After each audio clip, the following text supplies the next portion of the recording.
everybody, this is Digraj Singh Rajput. Welcome to our channel. इस video में class 10th geography का जो चैप्टर है हमारा लाइफलाइंस ऑफ नेशनल इकोनॉमी, इस चैप्टर को पूरी तरह से एक वीडियो में रिवाइज करने वाले हैं, समझने वाले हैं कहां से सवाल आ सकता है, सारे इंपॉर्टेंट टॉपिक्स सब कुछ एक वीडियो में कवर करने वाले हैं.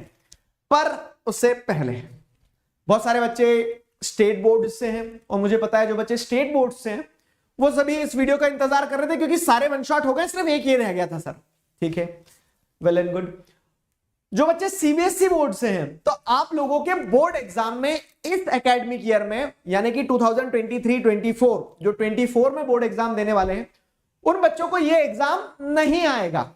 अब उन बच्चों को ये एग्जाम नहीं आएगा मतलब ये चैप्टर एग्जाम में नहीं आएगा, तो इस चैप्टर से क्या आएगा, सिर्फ मैप वर्क आएगा जो हम कंप्लीट मैप वर्क वाले चैप्टर में कवर कर लेंगे. ठीक है, रिपीटिंग इट अगेन, एक बार और अच्छे से सुन लो क्योंकि कंफ्यूज बहुत होते हो. क्या कि ये जो चैप्टर है इस चैप्टर का सिर्फ मैप वर्क ही बोर्ड एग्जाम में आना है इस साल के एकेडमिक ईयर वाले, मतलब जो बोर्ड एग्जाम होना है उसमें. चैप्टर के अंदर से डिटेल एक्सप्लेनेशन, क्वेश्चन आंसर्स वगैरह ये चीजें नहीं आना है फाइनल एग्जाम में. स्टेट बोर्ड्स वाले बच्चों को आ रहा है तो this is for you people. ठीक है, आपकी डिमांड पर, स्टेट बोर्ड्स वाले बच्चों की डिमांड पर, here is the chapter lifelines of national economy. पूरा चैप्टर बहुत अच्छे से पढ़ेंगे, समझेंगे, हर एक चीज को टच करते चलेंगे और डिटेल में भी समझते चलेंगे. ठीक है, मतलब जल्दी जल्दी आराम से करेंगे. वन शॉट रिवीजन के पर्सपेक्टिव से इंपॉर्टेंट है. डिटेल एक्सप्लेनेशन एक नहीं दो चैनल पे, एक नहीं दो तीन बार दे चुका हूं, तो you people can cover the detail explanation from there. One shot मैं आपको यहां दे रहा हूं हमारे अपने चैनल पे. शुरू करते हैं कहानी. इंट्रोडक्शन अगर जैसे देखें तो चैप्टर क्या है, lifelines of national economy. Lifeline किस सेंस में कहा जा रहा है, लाइफलाइंस से यहां पे तात्पर्य यह है कि ऐसी एक चीज जिसने क्या करके रखा है, जोड़ के रखा है पूरी की पूरी इकोनॉमी को. क्या हो सकता है वो, तो वो है ट्रांसपोर्ट. ट्रांसपोर्ट एंड कम्युनिकेशन दो चीजें हैं. ठीक है, ट्रांसपोर्ट कैसे, तो ट्रांसपोर्ट ऐसे कि कोई भी सामान कहीं भी प्रोड्यूस हो रहा है ना, जैसे मान लो एप्पल यहां प्रोड्यूस हुआ, अब इस एप्पल को आपको यहां बैठ के खाना है, तो ये सप्लाई लोकेशन हो गई, ये डिमांड लोकेशन हो गई. सप्लाई लोकेशन से डिमांड लोकेशन तक सामान उड़ के नहीं आएगा, उसे पहुंचाया जाता है. पहुंचाने वाला कौन होगा, बीच में होगा ट्रेडर. ठीक है, ट्रेडर पहुंचाएगा. अब ट्रेडर पहुंचाएगा तो ट्रेडर भी अपने सिर पे लेके नहीं दौड़ेगा कि सेब ले लो. ट्रेडर क्या करेगा, ट्रेडर ट्रक भरेगा, सेब का ट्रक आने दो. तो ट्रेडर ने क्या किया, ट्रांसपोर्ट किया सप्लाई लोकेशन से डिमांड लोकेशन तक सामान को. इस तरह से अगर आप देखेंगे तो इकोनॉमी जो चल रही है वो ट्रेड के बेसिस पे चल रही है. ट्रेड को सप्लीमेंट कर रहा है ट्रांसपोर्ट. तो transportation is the pre requisite condition for the development of the nation. Transportation है तो सारी व्यवस्थाएं जुड़ी हुई है, समझे, सारी व्यवस्थाएं जुड़ी हुई है. तो इस सेंस में ये एक इंपॉर्टेंट पार्ट हो गया, ट्रांसपोर्टेशन एक इंपॉर्टेंट पार्ट हो गया. आगे बढ़े, कम्युनिकेशन दूसरी चीज है. अब क्या हो रहा है ना कि with the advancement in science and technology हम क्या देखते हैं कि ट्रांसपोर्टेशन स्विफ्ट हुआ है, ट्रांसपोर्टेशन और मजबूत हुआ है और बेहतरीन हुआ है. अब इस कनेक्टिविटी में 4 चांद लग गए. कब, जब कम्युनिकेशन और एनहांस हो गया. ठीक है, आज सैटेलाइट कम्युनिकेशन है, लोग घर बैठे क्या है कहीं भी देश के किसी भी कोने में, दुनिया के किसी भी कोने में लोगों से जुड़ सकते हैं, बात कर सकते हैं. तो इस सेंस में transport and communication both plays a very important role in connecting the economy. ठीक है, in working as the lifelines for national economy. ठीक है, तो इस सेंस में ट्रांसपोर्ट और कम्युनिकेशन दोनों चीजें हमें चैप्टर में पढ़ना है. ठीक है, ट्रांसपोर्ट में हम क्या क्या पढ़ेंगे, लैंड वाटर एयर. ठीक है, लैंड वाटर एयर. कम्युनिकेशन में हम क्या क्या पढ़ेंगे, ट्रेड ट्रांसपोर्ट कम्युनिकेशन. ठीक है, तो मतलब एक लिंक समझेंगे कि कैसे ट्रांसपोर्ट से ट्रेड हो रहा है और उस ट्रेड को एफिशिएंट बनाता है कम्युनिकेशन. समझ में आया, एक बार और फिर से एक्सप्लेन करता हूं कि आपको यह समझना होगा कि कैसे ट्रेड ट्रांसपोर्ट कम्युनिकेशन आपस में जुड़ा हुआ है, कि इस ट्रेड को प्रैक्टिकली पॉसिबल करवाने में, सप्लाई लोकेशन से डिमांड लोकेशन तक सामान, उस ट्रेड को प्रैक्टिकली पॉसिबल करवाने में ट्रांसपोर्ट एक बहुत इंपॉर्टेंट रोल प्ले करता है. सामान एक जगह से दूसरी जगह ले जाने के लिए ट्रक तो लगेंगे, तो ट्रेड ट्रांसपोर्ट आपस में कनेक्टेड है. And communication is playing a very crucial roll over here. Communication चीजों को जोड़ने में एक बहुत महत्वपूर्ण भूमिका निभा रहा है. कैसे कम्युनिकेशन एक बहुत महत्वपूर्ण भूमिका निभा रहा है कि ट्रेड और एफिशिएंट हो गया ना, फोन लगा कि हाँ भाई साहब सामान आने दो, जाने दो, तो उस टाइप से कम्युनिकेशन जो है तो ट्रेड को, ट्रांसपोर्ट को आपस में और एफिशिएंटली एक नेटवर्क क्रिएट कर रहे हैं जिससे इकोनॉमी चल रही है. फाइन, तो we can conclude with this, ये रिलेशन समझ में आया क्या, कि एक dense and efficient network of transport and communication is prerequisite for local, national and global trade of today. ठीक है, कम्युनिकेशन होगा और ट्रांसपोर्ट होगा तो उससे मूवमेंट ऑफ गुड्स होगा, और उस मूवमेंट से ही आपको क्या देखने को मिल रहा है, लोकल, नेशनल और ग्लोबल लेवल पे ट्रेड प्रैक्टिकली पॉसिबल हो पाएगा। फाइन, तो this is the story, this is the story, got it. Transport communication में सारी कहानी। अब अगर हम शुरू करें क्या, तो चैप्टर की रूपरेखा कुछ इस तरह से बाबू, क्या कि ट्रांसपोर्ट में लैंड, वाटर और एयर ट्रांसपोर्टेशन पढ़ना है। ठीक है, तो जमीन के रास्ते जो जो ट्रांसपोर्टेशन हो रहा है, तो रोड के रास्ते होता है जमीन, मतलब जमीन पे ही रोड है, जमीन पे ही रेलवेज है, जमीन पे ही पाइपलाइन है। तो क्या देखने को मिल रहा है आपको कि लैंड ट्रांसपोर्टेशन के अंदर भी 3 सब हेड मिल जाएंगे। क्या क्या 3 सब हेड मिल जाएंगे, कि जमीन पे ही आपका रोड ट्रांसपोर्टेशन है, जमीन पे ही आपका क्या है, रेलवेज है, और जमीन पे ही आपका पाइपलाइन है। अब आप सोच रहे होंगे सर पाइपलाइन में बैठ के तो मैं कभी गया नहीं इधर से उधर, आप नहीं गए तो क्या, ट्रांसपोर्टेशन में गुड्स एंड पीपल दोनों का मूवमेंट देखा जाता है, सामान तो जा रहा है। ठीक है, in fact this is one of the most efficient means of transportation for goods, goods के ट्रांसपोर्टेशन के लिए एक एफिशिएंट मींस है पाइपलाइन। सारा सब कुछ एक एक से बेहतरीन तरह से समझते हैं। आ जाओ, देखो अब यहां पे एक चीज समझना, सीबीएसई का जब ये चैप्टर सीबीएसई में आया करता था पिछले साल तक सीबीएसई बोर्ड में, तो ये फेवरेट एरिया हो जाता था यहां से सवाल बनने का। कौन सा, कि ट्रांसपोर्ट में roadways, how roadways have preceded over railways, advantages of roadways, roadways के बारे में अच्छा अच्छा लिखो, इस टाइप से कुल मिला के। ठीक है, तो जैसे अगर आप यहां देखोगे तो रोडवेज जो है, तो India is having one of the largest road network in world. The reason is very simple, we are the 7th largest country, थाला for a reason, and we are one of the most populous country. ठीक है, तो connectivity तो जरूरी होगी।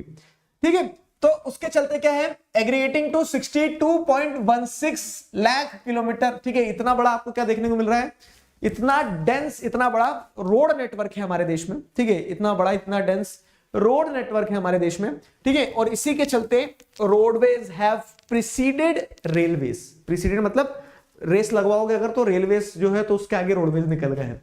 अब बोलोगे sir गाड़ी से ज्यादा तो ट्रेन चलती थी। कहने का मतलब यहां पे है कि roadways as a means of transportation have taken edge. ठीक है, roadways as a means of transportation have taken edge over railways. Railways से बेहतर है रोडवेज। समझ में आया? क्यों है ये पूछा जाएगा, ये नहीं पूछा जाएगा कि रोडवेज रेलवे से बेहतर है कि नहीं है, क्यों है ये पूछा जाएगा। ठीक है, तो what are the reasons, what are the advantages of roadways, why roadways have preceded over railways, किसी भी तरह से सवाल बन सकता है। तो अगर हम समझने की कोशिश करें तो पहला पॉइंट है, construction cost is much lower. Railway बनाना है तो पूरा ट्रैक बिछाओ, पटरी लगाओ, रेल के इंजन, रेलवे स्टेशन बढ़ाओ। ठीक है, रोडवेज में कुछ नहीं है, बस एक डंडा लगाना है, यहाँ पे बस स्टॉप लिखना है उस पर, और बस स्टॉप लिख दो, वहां आगे बस रुक जाएगी, वहां से आदमी चढ़ जाएगा। फाइन, तो रोड कंस्ट्रक्शन जो है रेलवेज की अपेक्षाकृत सस्ता बैठता है। ठीक है, 1-0 इनके बीच में अगर कंपटीशन करवाओगे तो roadways have preceded over railways because construction cost is much lower.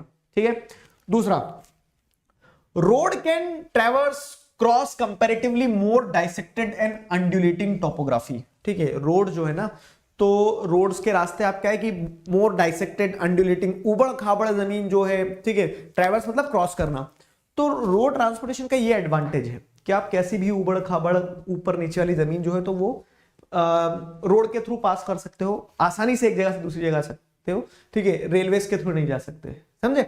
क्योंकि रेलवेज वही ट्रेन ऊपर पहाड़ पे नहीं चढ़ेगी ना, लेकिन रोड गोल गोल घूमते घूमते इन वादियों में ऊपर, तो वो हो गया एक एडवांटेज। तीसरा है, roads can negotiate higher gradient of slope.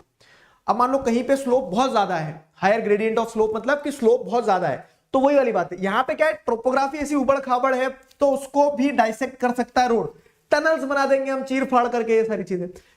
अब जैसे अगर आप देखोगे रोडवेज के केस में, तो रोडवेज के केस में तीसरा एडवांटेज ये है कि अगर स्लोप भी बहुत ज्यादा होगा, पहाड़ी क्षेत्र, वहां पे भी ट्रेन पहुंचना डिफिकल्ट होगा, रोड आसानी से पहुंच जाएंगे, है ना? तो ये तीसरा पॉइंट हो गया।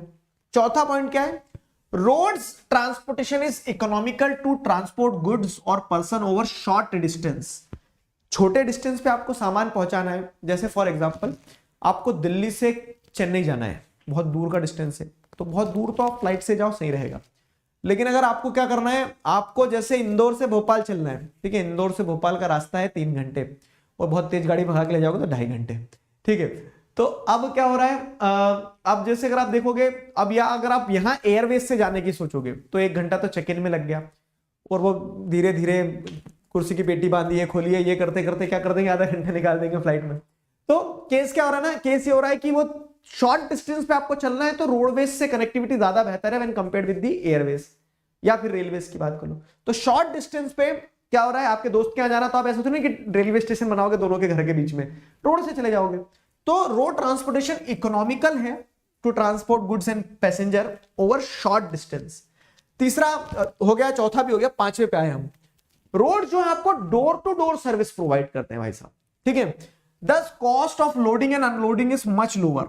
रोड से आपने ट्रक में सामान भरा, वो सेब और वो सीधे आपके घर के सामने आके और आपके मुंह में सेब दे दिया जाएगा, ठीक है। अब लेकिन आप दूसरे मीन्स ऑफ ट्रांसपोर्टेशन से अगर मान लो कि वो ट्रेडर ने सेब जो है तो रेलवे से पहुंचाए होते, तो पहले एक स्टेशन पे उसको सामान छोड़ के आना होता, फिर ट्रेन चलती पहुंचती दूसरे स्टेशन, फिर वहां से आपके घर तक के लिए फिर आपको, मतलब रेलवेज आपको डोर टू डोर कनेक्टिविटी नहीं दे रही है, उसको दूसरे मीन्स ऑफ ट्रांसपोर्ट की जरूरत पड़ती है, और वो दूसरा मीन्स ऑफ ट्रांसपोर्ट कौन है, रोडवेज ही है। तो जलवा है रोडवेज का, समझ में आया। अगला पॉइंट ही वही है कि road transport is also used as feeder to other modes of transport. अगर दूसरे मोड्स ऑफ ट्रांसपोर्ट को अगर आपको कनेक्ट करना है, मतलब वही है कि आप एयर ट्रांसपोर्टेशन के थ्रू दिल्ली से चेन्नई जल्दी पहुंच जाओगे, लेकिन दिल्ली एयरपोर्ट तक पहुंचने के लिए तो रोडवेज के थ्रू ही जाना पड़ेगा। आपकी गाड़ी जो चलेगी तो ऐसा नहीं है कि आपके घर से आपको उठा के और सीधे एयरपोर्ट पे कोई एक हेलीकॉप्टर वहां से वहां तक चलेगा आपके लिए। पॉइंट क्या हो रहा है कि दूसरे मीन्स ऑफ ट्रांसपोर्टेशन जो है, रेलवेज हो गया, एयरवेज हो गया, तो उनके पॉइंट ऑफ कनेक्शन है, और उनके पॉइंट ऑफ कनेक्शन जो है वो रोडवेज से ही जुड़ते हैं, ठीक है। फीडर की तरह काम करता है रोड ट्रांसपोर्टेशन। हेंस 6-0 के साथ में रोडवेज को विजेता घोषित किया जाता है। These are the advantages of roadways, this is why roadways have preceded over railways. किसी भी तरह से सवाल आएगा बनेगा, वेरी गुड, ठीक है। अब आगे बढ़ते हैं। तो हमने रोडवेज के एडवांटेज तो देख लिए। अब अगर आप देखोगे ना तो ये वाला तो एक पार्ट हो ही गया, फेवरेट क्वेश्चन का answer on one slide, clear. आगे बढ़े तो अब जैसे अगर आप देखोगे ज्योग्राफी है ना, ज्योग्राफी का बहुत पुराना रिश्ता है क्लासिफिकेशन के साथ में। ज्योग्राफी में हर चीज का क्लासिफिकेशन होते जाता है। तो वैसे रोडवेज की अगर बात करें ना, तो रोड्स जो है, तो रोड्स को उनकी कैपेसिटी के हिसाब से क्लासिफाई किया जा सकता है। कैसे क्लासिफाई किया जा सकता है कि अब आपको यहाँ पे मैं हिंट दे रहा हूं या फिर बोलते हैं ना कि निंजा टेक्निक बता रहा हूं क्या, कि आपको दो चीजें ध्यान रखना है। अलग अलग क्लासिफिकेशन है रोड्स के, जैसे गोल्डन क्वाड्रिलेटरल सुपर हाईवे है, नेशनल हाईवे है, स्टेट हाईवे है, अदर रोड्स है, बॉर्डर रोड्स है। तो ऐसे मल्टीपल रोड्स है, मल्टीपल टाइप ऑफ रोड्स है ना। अब ये मल्टीपल टाइप ऑफ रोड्स जो है, तो इन मल्टीपल टाइप ऑफ रोड्स का जैसे अगर आप समझोगे चीजों को, तो इनमें हर रोड कहीं ना कहीं एक बिंदु से दूसरे बिंदु को जोड़ रहा है, ठीक है मेरी प्यारी बिंदु। तो पॉइंट ऑफ कनेक्शन आपको एक चीज ध्यान रखना है हर रोड में, और दूसरा रखना है अथॉरिटी रिस्पॉन्सिबल, मतलब कि मैं नहीं तो कौन दे, ठीक है। तो यहां पे क्या हो रहा है, यहां पे केस जैसे देखोगे आपको दो चीज ध्यान रखना है। पॉइंट ऑफ कनेक्शन क्या है, पॉइंट ऑफ कनेक्शन मतलब क्या है कि जैसे अगर आप फॉर एग्जांपल, जैसे अगर आप क्या बोलते हैं गोल्डन क्वाड्रिलेटरल सुपर हाईवे के बारे में पढ़ रहे हो, तो गोल्डन क्वाड्रिलेटरल सुपर हाईवे जो है ये टाइप ऑफ रोड में है। अब गोल्डन क्वाड्रिलेटरल सुपर हाईवे दो पॉइंट कौन कौन से जोड़ता है, point of connection. Similarly national highway भी किन पॉइंट्स को जोड़ता है, स्टेट हाईवे किन पॉइंट्स को जोड़ता है, डिस्ट्रिक्ट रोड्स किन पॉइंट्स को जोड़ता है। तो पॉइंट ऑफ कनेक्शन एक सब रोड के अंदर आएगा, और दूसरी चीज जो सब रोड के अंदर आना है वो कि who is the authority responsible for its development, it's maintenance, it's implementation. समझ गए ना कि उसको बनाने में, संरक्षण करने में, मैनेज करने में कौन है वो व्यक्ति जो मैनेज कर रहा है। हर रोड में यही आएगा। मैं आपको इसका प्रैक्टिकल एग्जांपल बताता हूं, ठीक है। मतलब ये निंजा टेक्निक है याद रखने की, रटना कुछ नहीं पड़ेगा। तो क्लासिफिकेशन ऑफ रोड्स की अगर बात करें तो क्लासिफिकेशन रोड्स में जैसे पहला आया गोल्डन क्वाड्रिलेटरल सुपर हाईवे। नाम सुन के ऐसा लग रहा है गोल्डन क्वाड्रिलेटरल सुपर हाईवे, ऐसा कोई सोने वोने की रोड नहीं है, रोड वही डामर की बनी है, लेकिन पॉइंट क्या है, स्मूथ एकदम मक्खन, ठीक है। 4 लेन 6 लेन सुपर हाईवे, 4 लेन तो छोटा पड़ जाएगा। तो गोल्डन क्वाड्रिलेटरल सुपर हाईवे जो है, तो these are the 6 lane super highways, ठीक है, विच आर कनेक्टिंग। देखो ninja technique 1 point of connection क्या है कि कोलकाता, चेन्नई, मुंबई, दिल्ली, ठीक है। तो कंट्री के 4 एक्सट्रीम पार्ट्स को, ये दिल्ली हो गया, ये मुंबई हो गया, ठीक है, ये चेन्नई हो गया, ये कोलकाता हो गया, कंट्री के 4 एक्सट्रीम पार्ट्स को, कंट्री के 4 एक्सट्रीम पार्ट्स को जोड़ के रखा है इस क्वाड्रिलेटरल ने, ठीक है, गोल्डन क्वाड्रिलेटरल ने। 6 लेन सुपर हाईवे है, ठीक है, साए साए गाड़ी निकलती है एकदम। अब इस पूरे प्रोजेक्ट को मेंटेन करने का, मैनेज करने का काम किसके जिम्मे आता है? NHAI, national highway authority of India, इसको मैनेज करता है, मेंटेन करता है, ऑपरेट करता है। फाइन। इसमें एक चीज और ध्यान रखने वाली ये है छोटी सी, क्या कि इस गोल्डन क्वाड्रिलेटरल सुपर हाईवे में एक नॉर्थ साउथ कॉरिडोर है और एक ईस्ट वेस्ट कॉरिडोर है। नॉर्थ साउथ कॉरिडोर जो है तो ऊपर श्रीनगर से कन्याकुमारी तक जोड़ रहा है, इधर जैसे अगर आप देखोगे पोरबंदर गुजरात से लगा के सिलचर आसाम तक जोड़ रहा है, ठीक है। तो ये golden quadrilateral super highway technique क्या है? टेक्निक क्या है? Point of connection Kolkata, Chennai, Mumbai, Delhi, और अथॉरिटी रिस्पॉन्सिबल में implemented bye NHAI, national highway authority of India. समझ गए? आगे बढ़ते हैं, ठीक है। नेशनल हाईवेज, नेशनल हाईवे, स्वागत करो इनका। अब अपने को वही टेक्निक से पॉइंट ऑफ कनेक्शन क्या है? तो नेशनल हाईवे जो है ना पूरे नेशन में फैले हुए हैं, तो नेशनल हाईवेज पूरी कंट्री में अलग अलग क्या कर रहे हैं, पूरी कंट्री में अलग अलग, जैसे देखोगे आप तो primary road system which links extreme parts of the country, तो पूरी कंट्री में अलग अलग स्टेट को जोड़ना, कंट्री को इस कोने से उस कोने तक जोड़ कर रख देना। तो अगर जैसे देखोगे ना तो primary road system national highway है। गोल्डन क्वाड्रिलेटरल तो अलाइट क्लास, ठीक है, मतलब 4 मेजर सिटीज को जोड़ रहा है गोल्डन क्वाड्रिलेटरल सुपर हाईवे। लेकिन ये जो आप देख रहे हो ना, ये CPWD के द्वारा मैनेज किया जाता है, जैसे ये NHAI के द्वारा, national highway authority of India के द्वारा। तो वैसे ही यहां पे अथॉरिटी रिस्पॉन्सिबल कौन है? CPWD, मतलब central public work department, the only active department which works very well, ठीक है। तो सेंट्रल पब्लिक वर्क डिपार्टमेंट जो है तो उसके द्वारा क्या किया जाता है? मेंटेन्ड है, मैनेज्ड है, और ये एक प्राइमरी रोड सिस्टम है जो कि कंट्री के एक्सट्रीम पार्ट्स को कनेक्ट करता है। Third, state highway, Ninja technique वही रहेगी। पॉइंट ऑफ कनेक्शन जो रहेगा स्टेट हाईवे के, तो it links state capital with different district headquarters, मतलब जैसे एक ये राज्य है मध्य प्रदेश, मध्य प्रदेश की कैपिटल भोपाल, अब भोपाल से अलग अलग राज्यों, अलग अलग जिले जो है मध्य प्रदेश के अंदर, तो उन कह सकते हैं उन डिस्ट्रिक्ट्स को जोड़ने का काम करता है, डिस्ट्रिक्ट हेडक्वार्टर्स को स्टेट कैपिटल से जोड़ने का काम करता है स्टेट हाईवे। स्टेट हाईवे को मेंटेन मैनेज कौन करता है? PWD, ठीक है, पब्लिक वर्क डिपार्टमेंट, ठीक है, हर स्टेट का पब्लिक वर्क डिपार्टमेंट हो गया। फिर आता है डिस्ट्रिक्ट रोड, तो अब हम स्टेट के अंदर से भी डिस्ट्रिक्ट के अंदर पहुंच गए, तो डिस्ट्रिक्ट का भी एक हेडक्वार्टर होता है, ठीक है, जिसको जोड़ के रखा है किसने? जिसको जोड़ के रखा है स्टेट हाईवे ने। तो डिस्ट्रिक्ट हेडक्वार्टर को जैसे अगर आप देखते हैं तो डिस्ट्रिक्ट के अंदर दूसरे छोटे मोटे टाउन्स जो रहते हैं उनसे जोड़ा जाता है। तो पॉइंट ऑफ कनेक्शन क्या हो गया? डिस्ट्रिक्ट रोड्स में link district headquarters with other places of district, ठीक है, डिस्ट्रिक्ट हेडक्वार्टर को डिस्ट्रिक्ट की दूसरी प्लेसेस से मेंटेन मैनेज किया जाता है, इसको जिला परिषद के द्वारा, सिंपल। अब आता है अदर रोड्स, ठीक है, अदर्स रोड नहीं आएगा, एक सेकंड, हमारा माइक निकल गया, इतनी जोर से पढ़ा दिया। अगला जैसे देखोगे तो क्या है? Other roads. अब अदर रोड्स में क्या जाएगा आपका? तो अब क्या होगा? देखो आपने डिस्ट्रिक्ट रोड्स भी कर लिया, सारा सब कुछ कर लिया, अब पॉइंट ये बच रहा है कि अदर रोड्स में क्या? तो अदर रोड्स में जैसे देखा जाए तो अदर रोड्स में आप क्या जाएंगे कि जितना भी इंपॉर्टेंट, मतलब जैसे विलेजेस वगैरह होगा तो उन विलेजेस को इंपॉर्टेंट टाउन्स वगैरह के साथ जोड़ने का काम, ठीक है। तो link rural areas with towns, rural areas जो हैं, ग्रामीण क्षेत्र जो होते हैं, उन ग्रामीण क्षेत्रों को टाउन्स के साथ जोड़ने का काम किया जाता है, ग्रामीण क्षेत्रों को शहरों के साथ जोड़ने का। अब आपने कभी देखा होगा, आई डोंट नो कितने लोग गांव गए हैं, गांव में आपने देखा होगा कि एक अच्छा अगर साफ सुंदर मतलब साफ सुथरा और सुंदर सा रोड दिख रहा है तो उस पे एक वहां पे रोड स्टार्ट होता है, जहां वहीं पे एक लोहे की वो लगा दी जाती है, कैसे झंडी टाइप की, ठीक है, उस पे लिखा रहता है प्रधानमंत्री ग्रामीण सड़क योजना के तहत इतनी इतनी राशि प्राप्त हुई, इतनी लंबाई है, इतनी लागत लगी और इनके द्वारा बनाया गया है ना। तो link rural areas with towns, roads constructed under प्रधानमंत्री ग्रामीण सड़क योजना, गांव में जो सड़क योजना चल रही है उसके चलते इंप्यूटस मिलता है, फंड मिलता है और उससे ये रोड बनाए जाते हैं, ठीक है। तो जो रूरल एरिया को टाउन से जोड़ रहे हैं वो हो गए अदर रोड्स। और लास्ट में आते हैं आपके border roads. Border roads the name itself is explaining क्या कि वो एरिया जो वो रोड जो बॉर्डरिंग एरियाज में बने होते हैं।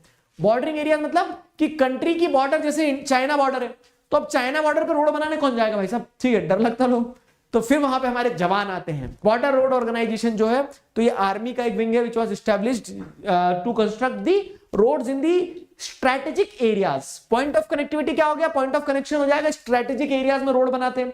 कौन मेंटेन मैनेज करता है, तो बॉर्डर, ठीक है, BRO, जैसे बॉर्डर रोड ऑर्गेनाइजेशन जो है, बॉर्डर रोड ऑर्गेनाइजेशन 1960 में इस ऑर्गेनाइजेशन को स्टैब्लिश किया गया था, जो कि ये रोड्स कंस्ट्रक्ट करती बॉर्डर एरियाज में, ठीक है। Develops and maintains strategic roads in border areas, ठीक है, स्ट्रैटेजिक रोड जो है बॉर्डर एरियाज में बनाने का काम करती है बॉर्डर रोड ऑर्गेनाइजेशन, ब्रो, ठीक है।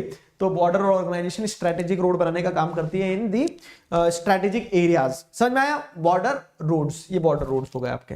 तो you have to focus on these, ठीक है। 1 2 3 4 5 6 6 है, ठीक है, 6 है। और एक और क्लासिफिकेशन है, मतलब वो इस क्लासिफिकेशन में, ये तो कैपेसिटी के हिसाब से क्लासिफिकेशन हो गया कि कहां पॉइंट ऑफ कनेक्शन है और कौन उसको मैनेज कर रहा है, उस हिसाब से गोल्डन क्वाड्रिलेटरल, सुपर हाईवेज हो गए, नेशनल हाईवेज हो गए, स्टेट हाईवेज हो गए, डिस्ट्रिक्ट रोड्स हो गए और बॉर्डर रोड्स हो गए और अदर रोड्स हो गए, ठीक है, ये 6 रोड हो गए।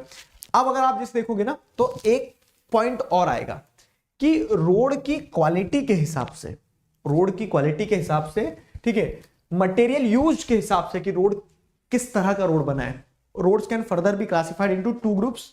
वो कौन कौन से, वो है मेटल्ड रोड्स, ठीक है। मेटल रोड्स में अब ये गलती मत कर देना, जैसे तुमने गोल्डन क्वाड्रिलेटरल में ये सोच लिया होगा कि सोना लगा होगा, सर मेरे को तो कुछ नहीं करना, जाके रोड खोदना है, बस सोने का रोड होगा।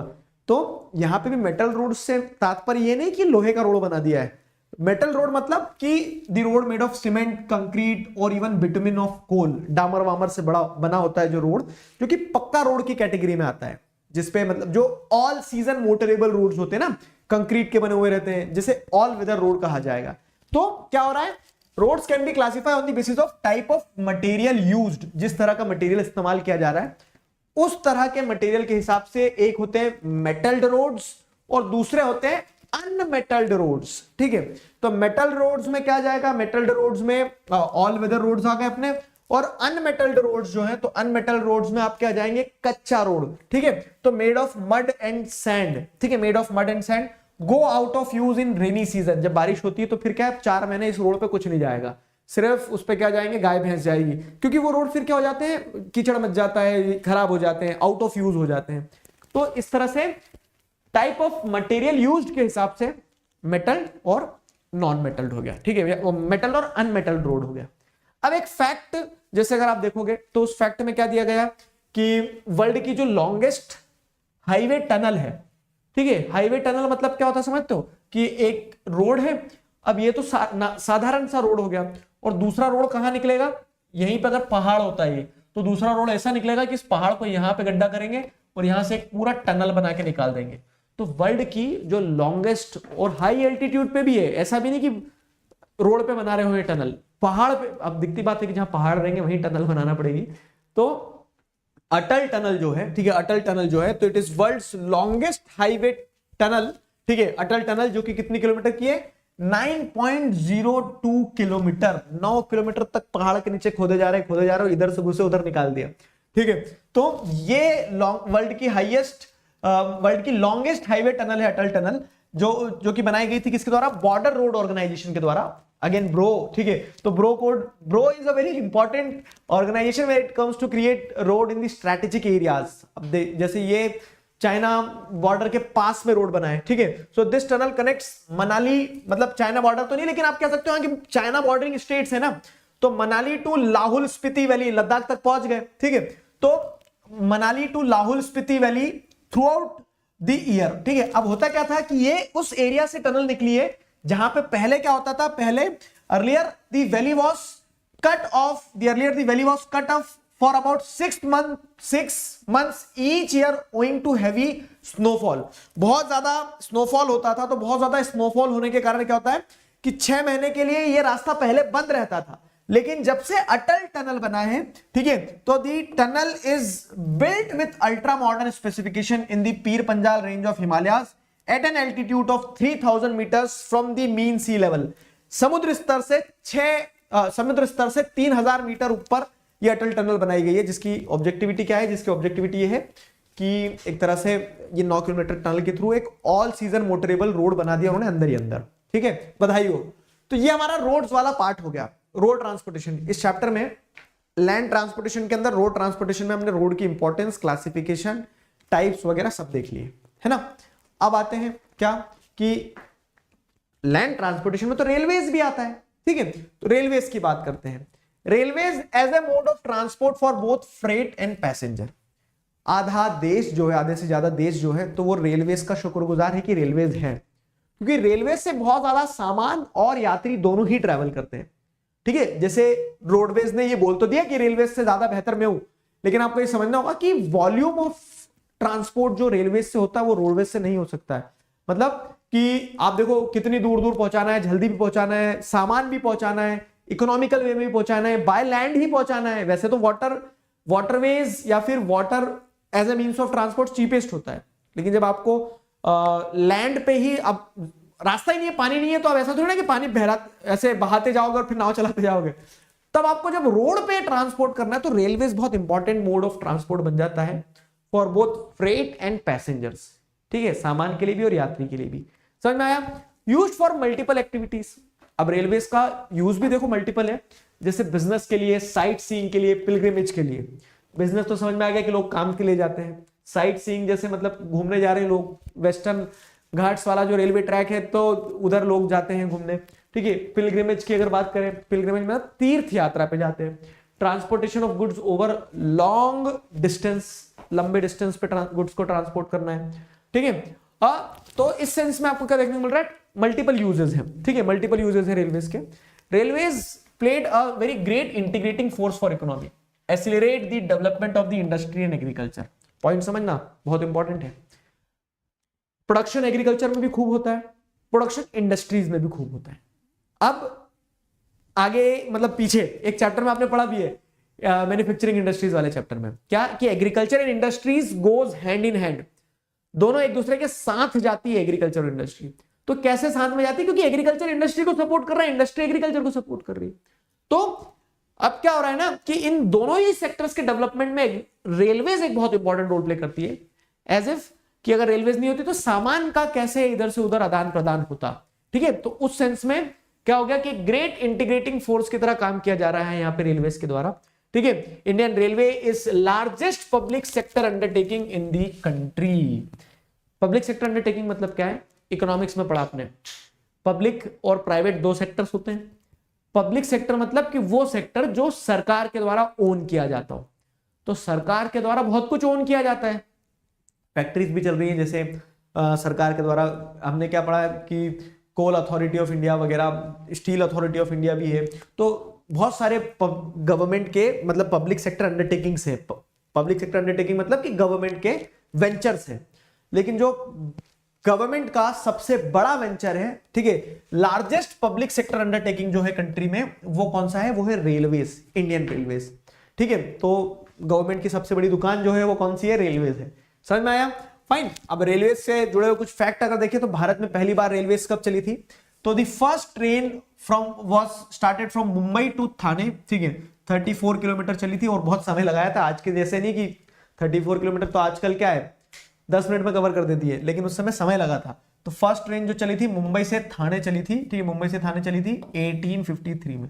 फिर उसके बाद में धीरे धीरे 100 सालों के अंदर, जैसे 1953 आते आते तो रेलवेज का बहुत डेंस नेटवर्क बन गया था हमारे देश में, ठीक है। फिर आता है इंडियन रेलवेज रीऑर्गेनाइज्ड इनटू 16 जोन्स, और ये एनसीईआरटी पता नहीं अपडेट कब करेगी, ये 16 जोन से भी कई ज्यादा जोन हो गए, शायद 19 या 20 जोन हो गए, ठीक है। तो अलग अलग जोन में, जैसे central railway, central western railway, central eastern railway, northern railway, southern railway, ठीक है, कोंकण जोन जो हो गया था लेटेस्ट है। तो ऐसे बहुत सारे जोन्स में अलग अलग डिवाइडेड है, ठीक है।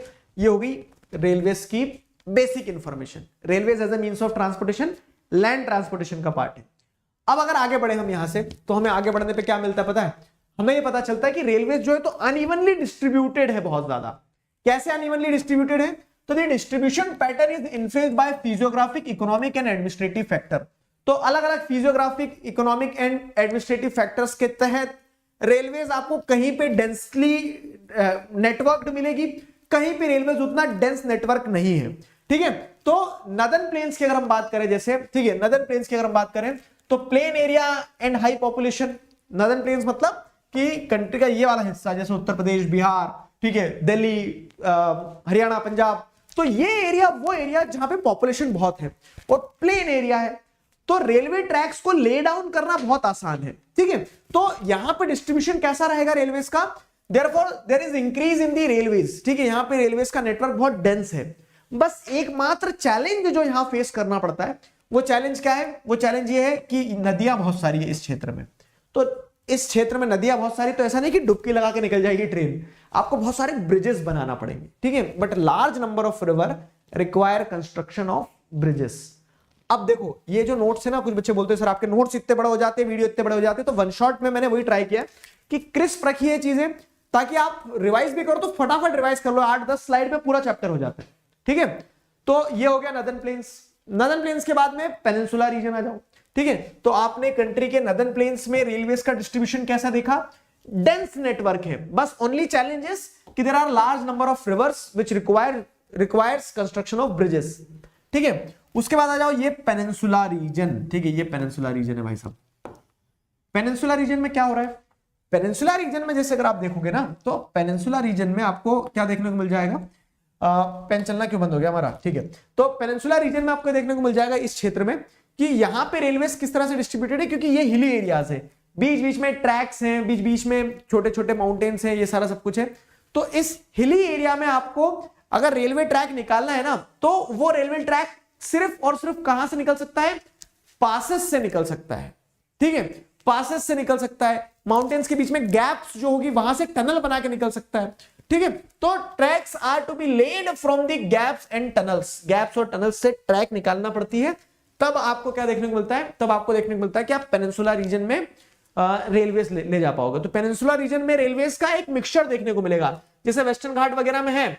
सेंट्रल एरिया जो है, तो सेंट्रल एरिया में आपको क्या देखने को मिल जाएगा कि स्वाम्पी एरिया है, फॉरेस्टेड नहीं, स्वाम्पी नहीं, फॉरेस्टेड ट्रैक्स हैं। तो उन फॉरेस्टेड ट्रैक्स में सेंट्रल एरिया जो है, तो वहां पे रेलवे ट्रैक निकालना डिफिकल्ट हो जाता है, ठीक है। अभी हम पढ़ेंगे कि रेलवेज में कहीं कहीं डिफिकल्टीज है, कुछ कुछ रीजन में रेलवेज नहीं निकल पाती है।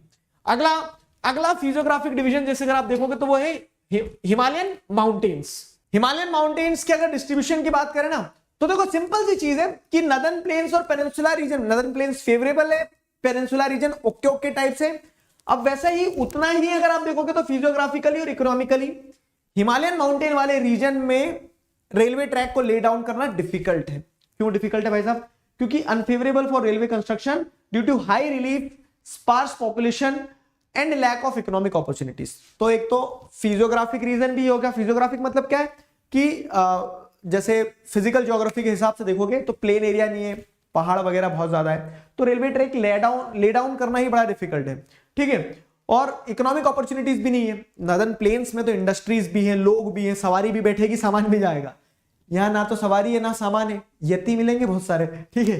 तो उस कारण से क्या है, उस कारण से जैसे अगर आप देखोगे तो उस कारण से आपको देखने को मिलेगा कि हिमालयन माउंटेन्स में इट इज वेरी डिफिकल्ट, ठीक है। हिमालयन माउंटेन्स में it is very difficult to lay down the railway tracks. इसी कारण से हिमालयन माउंटेन रीजन में डिस्ट्रीब्यूशन जो है ना रेलवेज का, वो उतना डेंस नहीं है, उतना एफिशिएंट नहीं है, डेंस नहीं, उतना एफिशिएंट नहीं है। फाइन, चलो, therefore low development of railways.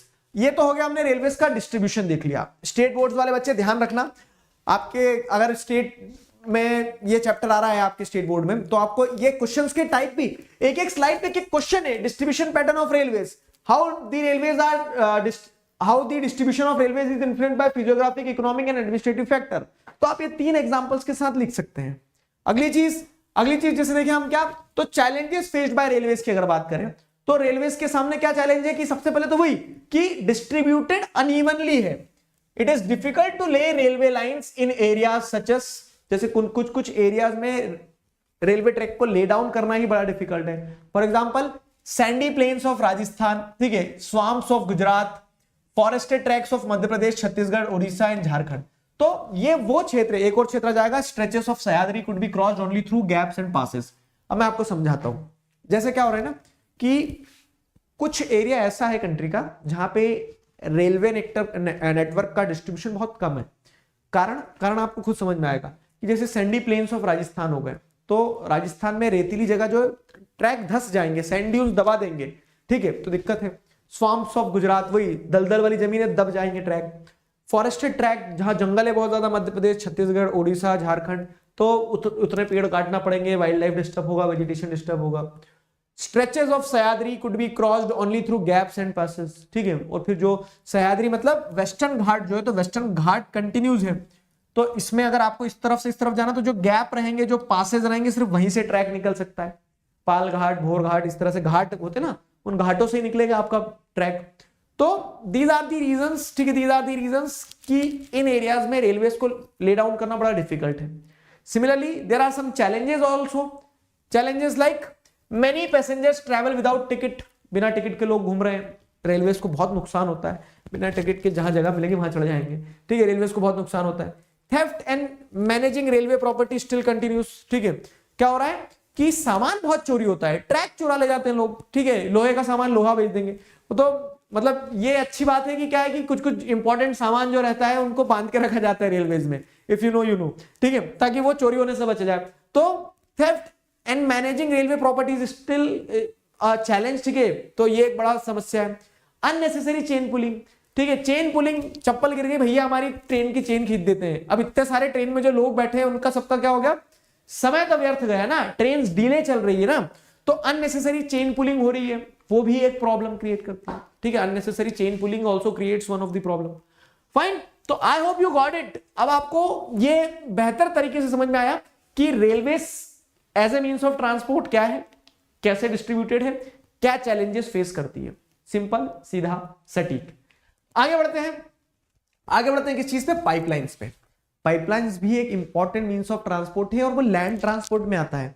अब आप ये जरूर सोच रहे होंगे सर मैं तो कभी पाइपलाइन में बैठ के नहीं गया, तो बिठा देंगे तुम्हें किसी दिन। बाकी केस क्या है यहाँ पे, pipelines as a means of transport समझोगे ना, तो for transporting goods specifically, people जो है, लोगों को इधर से नहीं ऐसा डालो, इधर से डालो, उधर से निकालो, तो लोग तो कम ट्रैवल करते हैं पाइपलाइन से, इनफैक्ट कम क्या करते हैं, करते ही नहीं है, लेकिन सामान जो है पाइपलाइन से बहुत ज्यादा ट्रांसपोर्ट होता है।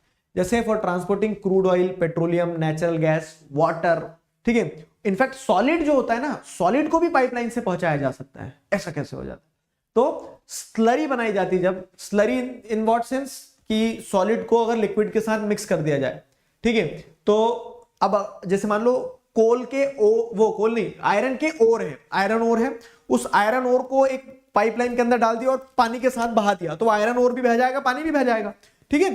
तो solid can be transported when converted into slurry, ठीक है, तो स्लरी यानी वही कि सेमी लिक्विड बना देना। अब पाइपलाइन के साथ में क्या है ना, पाइपलाइन देखो कोई लॉसेस नहीं है उसमें, इधर से जितना डालोगे उधर उतना ही निकालोगे, डिलेज भी नहीं कि बीच में ट्रैफिक लग रहा है, ट्रक पलट रहा है, ऐसा कुछ भी नहीं होता है, ना डिले होता है, ना ट्रांसशिपमेंट लॉसेज होते हैं। फाइन, कॉस्ट ऑफ ऑपरेशन भी कम होता है पाइपलाइन का।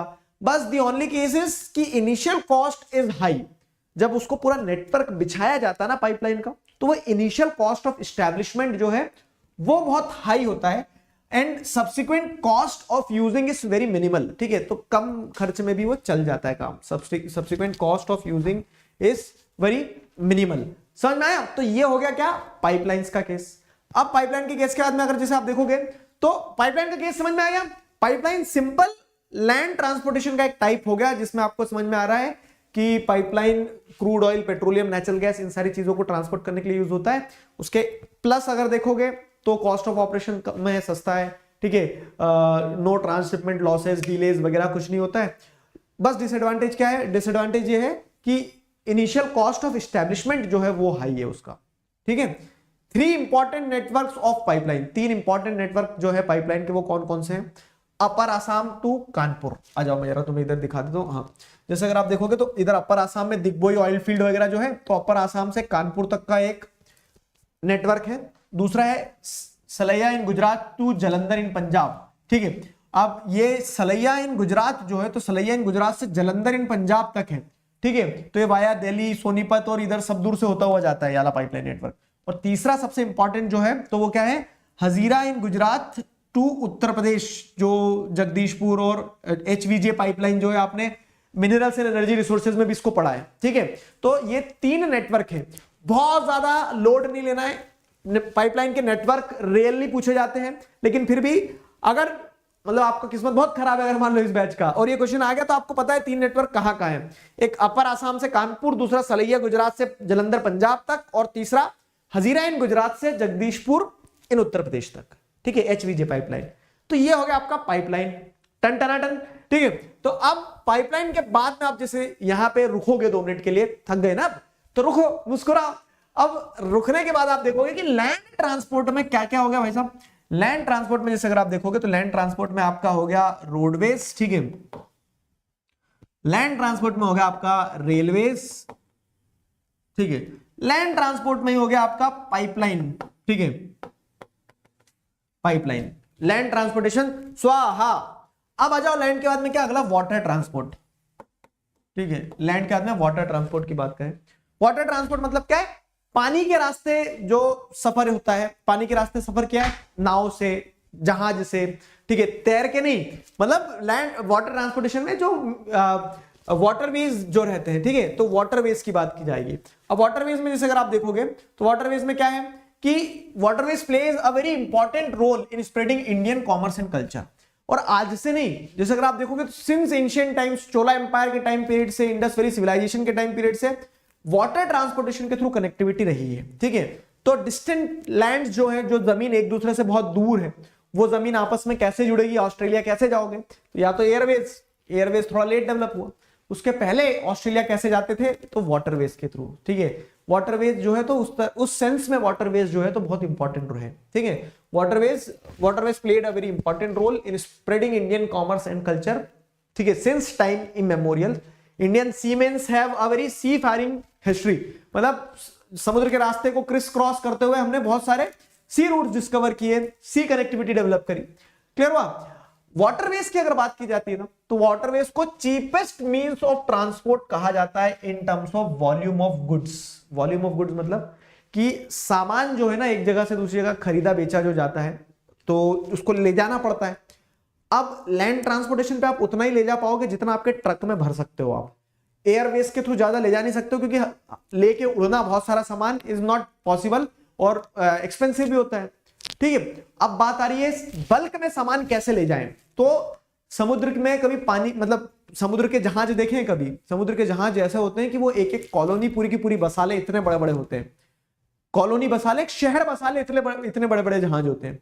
तो अब इतने बड़े जब जहाज है, पानी के जहाज, तो इन पानी के जहाज में कितना सारा सामान जा सकता होगा, ठीक है, कितना सारा सामान जा सकता होगा। तो इसलिए क्या होता है कि इतना सारा सामान एक साथ ले जाया जा सकता है, तो क्या हो रहा है, इतना सारा सामान जब एक साथ ले जा सकता है तो वो सस्ता पड़ जाता है।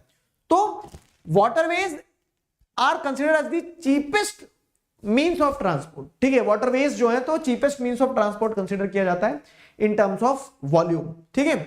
फ्यूल एफिशिएंट होता है, एनवायरमेंट फ्रेंडली होता है वाटरवेज, फ्यूल एफिशिएंट है, जैसे आप देखेंगे तो पानी के बहाव के साथ में चले जा रहा है, एनवायरमेंट फ्रेंडली है, ज्यादा पोल्यूशन नहीं होता है, ठीक। ये वाटरवेज के एडवांटेज हो गए। अब यहां पे ऑब्जेक्टिव टाइप में क्वेश्चन बनने की पॉसिबिलिटी है, आगे वाला जो पार्ट बताऊंगा उस पर भी, और यहां भी ध्यान देना क्या कि वाटरवेज जो है ना, तो वाटरवेज के जैसे हमने देखा national highway, super golden quadrilateral super highways, national highways, state highways, तो वैसे ही वाटरवेज के भी क्या है, नेशनल वाटरवेज है। इनफैक्ट नेशनल वाटरवेज आप बहुत सारे हैं, लेकिन जो पुरानी एनसीईआरटी है तो उसमें आपको 5 नेशनल वाटरवेज के बारे में बताया गया है। पहला आता है national waterway number 1, Allahabad to Haldia. अब इसमें भी आपको ध्यान रखना है, ओरिजिन पॉइंट मतलब पॉइंट ऑफ कनेक्शन वही मेरी प्यारी बिंदु, तो 2 बिंदु कहां जोड़ रहा है, ठीक है। और दूसरा क्या है, नदी, कौन सी नदी के ऊपर है वाटरवे, ठीक है। तो नेशनल वाटरवे नंबर 1 जो है, नेशनल वाटरवे नंबर 1 जो है आपका कहां पे है, गंगा रिवर पे, ये गंगा रिवर है, ठीक है। नेशनल वाला वाटरवे नंबर 1 जो है इलाहाबाद टू हल्दिया, तो इलाहाबाद से लगा के, ठीक है, इलाहाबाद से लगा के हल्दिया तक, हल्दिया वेस्ट बंगाल, ठीक है।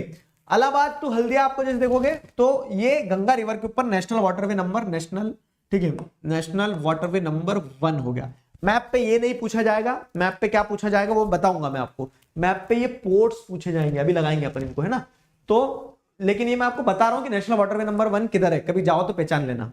नेशनल वाटरवे नंबर 1 हो गया, 1620 किलोमीटर का स्ट्रेच है गंगा नदी के ऊपर, जिसमें कह सकते हैं बोट्स, मैकेनाइज्ड वेसल्स, ये सब चलते हैं, ठीक। और ये सामान को एक जगह से दूसरी जगह ले जाने में मदद करता है। दूसरा आता है national waterway number 2, national waterway number 2 जो है तो सादिया टू दुबरी, ठीक है। सादिया असम में, अपर रीचेज ऑफ असम से, दुबरी भी असम में नीचे तक, तो Sadia to Dhubri Brahmaputra river के ऊपर 891 किलोमीटर का ये स्ट्रेच है, ठीक है, 891 किलोमीटर का स्ट्रेच है, ठीक है। सादिया टू डुबरी ब्रह्मपुत्र रिवर के ऊपर आपको नेशनल वाटरवे नंबर 2 मिल गया, ठीक है, नेशनल वाटरवे नंबर 2 हो गया। Third, national waterway number 3, national waterway number 3 जो है तो वेस्ट कोस्ट कैनाल केरला में, ठीक है, 205 किलोमीटर का है। कोट्टापुरम कोल्लम उद्योग मंडलम एंड चंपकारा कैनल्स, ठीक है।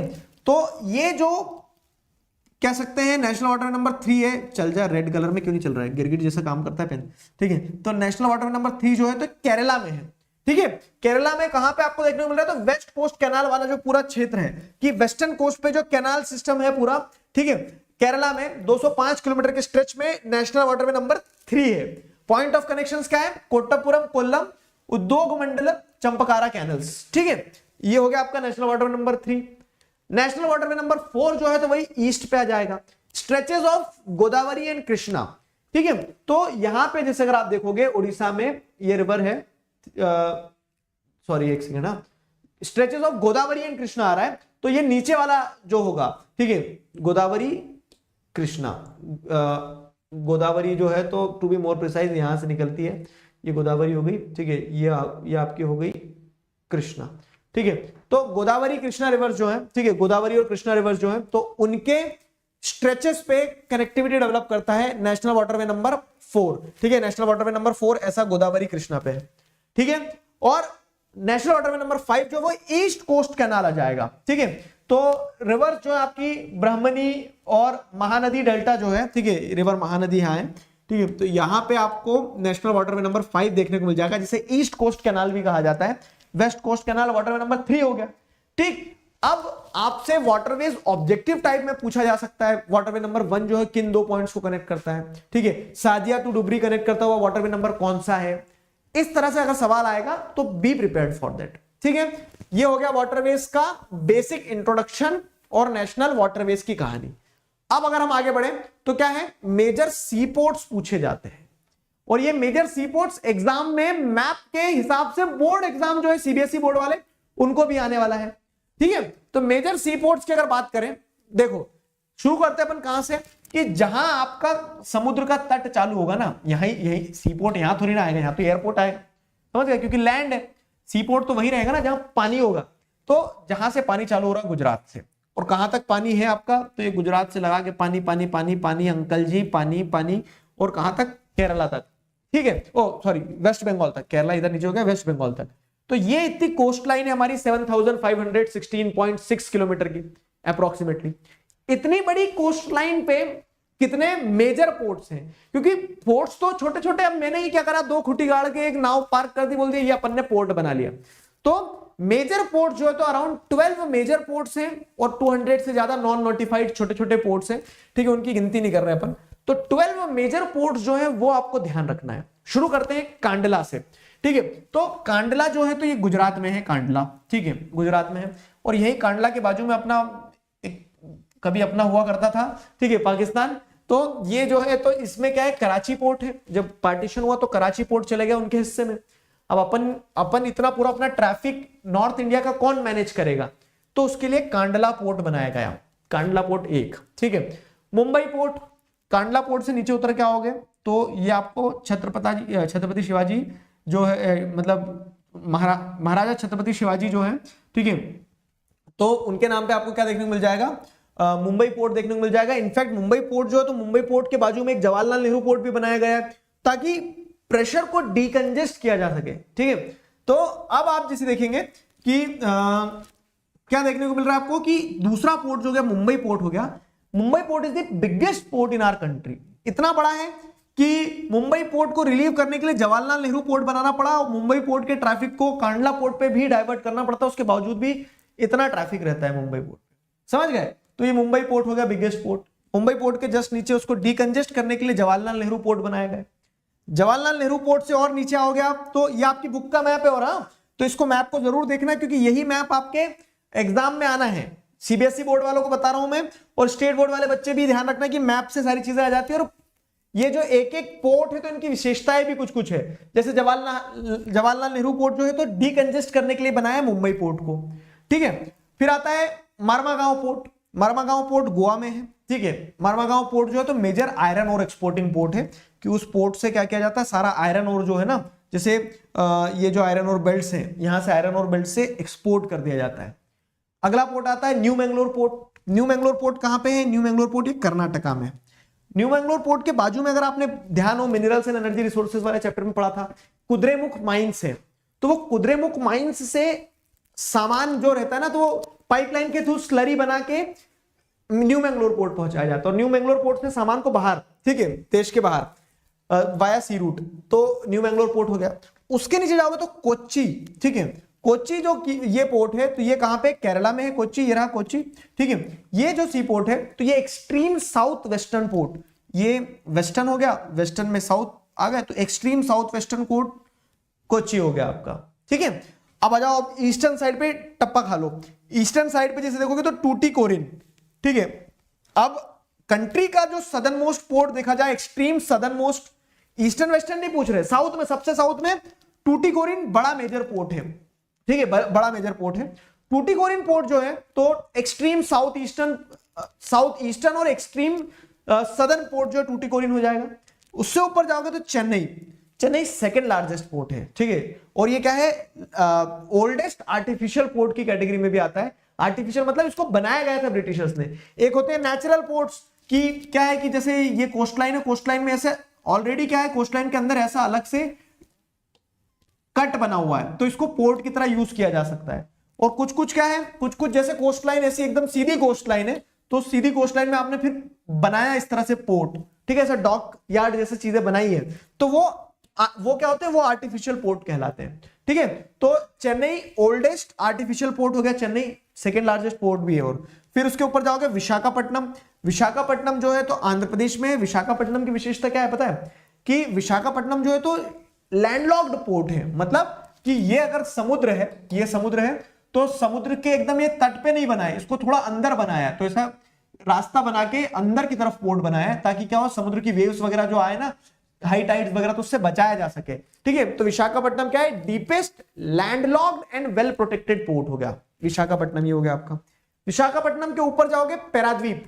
पैराद्वीप पोर्ट ये उड़ीसा में है, और पैराद्वीप के ऊपर जाओगे तो आपको मिलेगा कोलकाता पोर्ट, ठीक है। अब कोलकाता पोर्ट जो है ना, तो इनलैंड रिवराइन पोर्ट है, मतलब हाथ पैर में दम नहीं और हम किसी से कम नहीं, उस टाइप की स्थिति है। किसके साथ में? कोलकाता पोर्ट के साथ में। कि कोलकाता पोर्ट बनने लायक था नहीं, लेकिन उसको बनाया नहीं, मतलब कोलकाता पोर्ट नहीं था नेचुरल पोर्ट, लेकिन उसको बनाया गया। कैसे? तो अगर मान लो कोई जमीन अंदर की तरफ है, ये इसको थोड़ा इधर बना दो व्हाइट पे, ठीक है। अगर कोई जमीन, फिर वो उधर चले गया, ठीक है। अगर कोई जमीन, जैसे अगर आप देखोगे यहां पे अंदर की तरफ है, कोलकाता समुद्र के तट पे नहीं है, नदी है, ठीक है, हुगली रिवर जो है, तो हुगली रिवर जाती है, और हुगली रिवर जैसे हुगली रिवर जो है, तो हुगली रिवर जाके समुद्र में मिलती है, और यहां कोलकाता ये रेड कलर में सिचुएटेड है। तो अब क्या है कि, लेकिन waterways cheapest means of transportation है, तो इस पानी के थ्रू समुद्र में तो पानी जा ही रहा है ना, तो पानी और समुद्र के थ्रू इस रास्ते को यूज किया जाएगा कोलकाता को समुद्र से जोड़ने के लिए, और कोलकाता में क्या किया जाएगा? पोर्ट बनाया जाएगा। तो ये रिवराइन पोर्ट है कि रिवर के थ्रू समुद्र तक जाया जा रहा है, ठीक है। तो हुगली रिवर जो है, हुगली रिवर का पानी जो है वो यूज किया जाता है to dredge the Kolkata port, और उससे कोलकाता पोर्ट को ऑपरेशनल पोर्ट बनाया जाता है, ठीक है। तो ये हो गया Kolkata port, inland riverine port.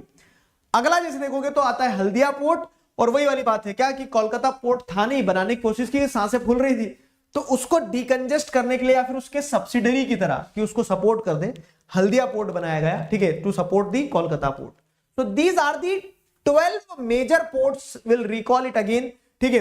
कैसे रिकॉल करेंगे? देखो भाई साहब, यहां से शुरू करते हैं अपन। तो कांडला पोर्ट हो गया, ठीक है, फिर हो गया मुंबई पोर्ट, फिर उसके नीचे जवाहरलाल नेहरू पोर्ट, मारमागांव, न्यू मैंगलोर, कोच्चि, टूटीकोरिन, चेन्नई, विशाखापट्टनम, पैराद्वीप, कोलकाता और हल्दिया, सारे पोर्ट्स रिकॉल हो गए, ठीक है। तो ये आपका वाटरवेज क्या हुआ? वाटरवेज हुआ यहां पे कंप्लीट, स्वाहा।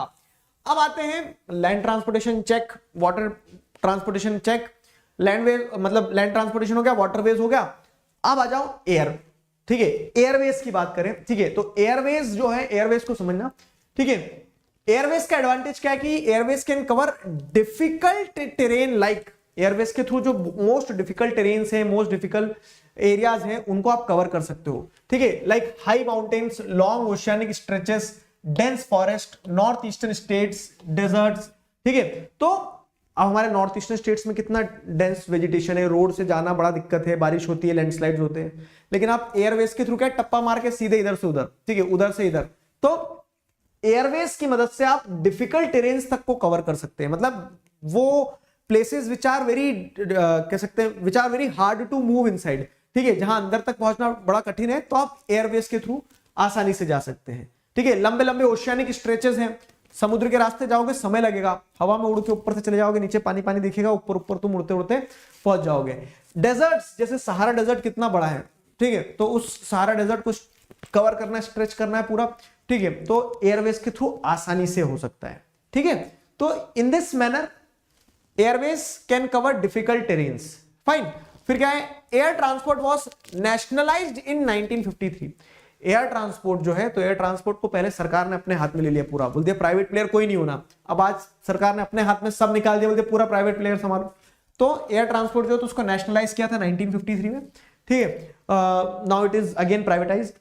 आगे जैसे देखोगे तो एयर ट्रांसपोर्टेशन के लिए कुछ विशेषता क्या है कि जैसे पवन हंस हेलीकॉप्टर लिमिटेड, ये सर्विसेज प्रोवाइड करते हैं किसको, oil and natural gas corporation को ऑफशोर सर्विसेज प्रोवाइड करते हैं। तो एयरवेज जो है, तो वही कि डिफिकल्ट एरियाज में ऑपरेशंस में भी मदद करता है, fine. Pawan Hans helicopter limited जो है, ध्यान रखना, ऑफशोर सर्विसेज पहुंचाते हैं किसको, ओएनजीसी जो है, oil and natural gas corporation को, ठीक है। एयर ट्रांसपोर्ट जो है, तो you have to understand this, क्या होता है, मोस्ट एक्सपेंसिव, लग्जरियस और कंफर्टेबल मीन्स ऑफ ट्रांसपोर्ट की कैटेगरी में आता है। अब उसी के साथ साथ में एक्सपेंसिव भी होता है, तो it is out of the reach of common people, ठीक है। यूजुअली एक आम इंसान जो है, तो वो एयर ट्रांसपोर्ट के थ्रू, जैसे अगर आप देख लोगे, तो ट्रेवल नहीं करता है, ठीक है। तो यहां पे केस क्या बन रहा है, यहां पे केस ये बन रहा है कि but in north eastern states special provisions are made to extend the service to the common people, ठीक है। नॉर्थ ईस्टर्न स्टेट में क्या है, स्पेशल प्रोविजंस बनाए जाते हैं, ठीक है। किस चीज के लिए, नॉर्थ ईस्टर्न स्टेट में जैसे अगर आप देखोगे तो स्पेशल प्रोविजन बनाए जाते हैं ताकि वहां के आदमी के लिए वो लग्जरी नहीं है, वो नेसेसिटी है, क्योंकि वहां बाय लैंड या फिर वाटरवेज के थ्रू ट्रैवल करना बड़ा डिफिकल्ट है। तो नॉर्थ ईस्टर्न स्टेट्स में क्योंकि वहां पे टेरेन डिफिकल्ट है, तो स्पेशल प्रोविजंस होते हैं, सब्सिडीज वगैरह, ये सारी चीजें प्रोवाइड करवाई जाती है वहां के नागरिकों को, ठीक है। तो ये हो गया आपका एयरवेज, ठीक है, ये हो गया आपका एयरवेज। सिंपल एयरवेज, छोटा सा सिंपल सा सटीक सा टॉपिक है।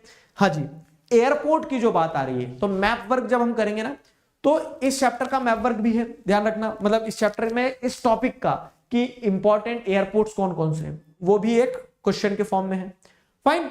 चलो, तो ये समझ में आ गया कि क्यों नॉर्थ ईस्टर्न स्टेट्स के लोगों को स्पेशल प्रोविजंस दिए गए, सब्सिडीज वगैरह, क्योंकि वहां पे डिफिकल्ट टेरेन है बहुत, ठीक है। वहां पे बाय वाया लैंड रूट या वाटरवेज के थ्रू पहुंचना बड़ा डिफिकल्ट होता है, ठीक है। चलो, अब हमने ट्रांसपोर्ट वाला एक पार्ट कंप्लीट कर लिया चैप्टर का, ट्रांसपोर्ट कंप्लीट हुआ, बधाई हो। अब आता है कम्युनिकेशन। कम्युनिकेशन क्या है, तो कम्युनिकेशन मतलब लोगों से बातचीत करना, वो पर्सनल भी हो सकता है, मास कम्युनिकेशन भी हो सकता है, फाइन। तो पर्सनल कम्युनिकेशन और मास कम्युनिकेशन, तो चैप्टर के 3 पिलर हैं। ट्रेड मतलब जैसे क्या है, transport, communication and trade. Trade पढ़ेंगे अभी हम, ट्रेड से ही तो लाइफलाइन ऑफ नेशनल इकोनॉमी, मतलब पूरी इकोनॉमी जुड़ी हुई है ट्रेड से, ठीक है। अब उस ट्रेड को फैसिलिटेट करने में ट्रांसपोर्ट और कम्युनिकेशन का इंपॉर्टेंट रोल होता है। ट्रांसपोर्ट हमने समझ लिया, कम्युनिकेशन समझते हैं, ठीक है। तो personal communication and mass communication, 2 तरह के कम्युनिकेशन होते हैं। 1-to-1 पर्सनल कम्युनिकेशन, ठीक है। मास कम्युनिकेशन मतलब क्या है कि मैंने चिल्ला दिया यूट्यूब पे, आप सबने सुन लिया, मास कम्युनिकेशन, ठीक है। तो 2 तरह के कम्युनिकेशन होते हैं, और there are different means of communication in India. Explain the communication networks in India, what are the different ways of communication in India. तो कम्युनिकेशन की अगर हम बात करें ना, तो इंडिया में कम्युनिकेशन के डिफरेंट मीन्स हैं, वो सारे एक एक करके मैं समझा देता हूं आपको। जैसे इंडियन पोस्टल नेटवर्क, ठीक है। पोस्टल नेटवर्क एक पर्सनल कम्युनिकेशन की तरह काम करते हैं, जहां पे आप क्या है, जहां पे आप जैसे देखेंगे तो लेटर्स वगैरह पहुंचा सकते हो। अब इंडियन पोस्टल नेटवर्क जो है ना, तो this is one of the largest postal network in the world. पूरे वर्ल्ड में सबसे बड़ा पोस्टल नेटवर्क है Indian postal network.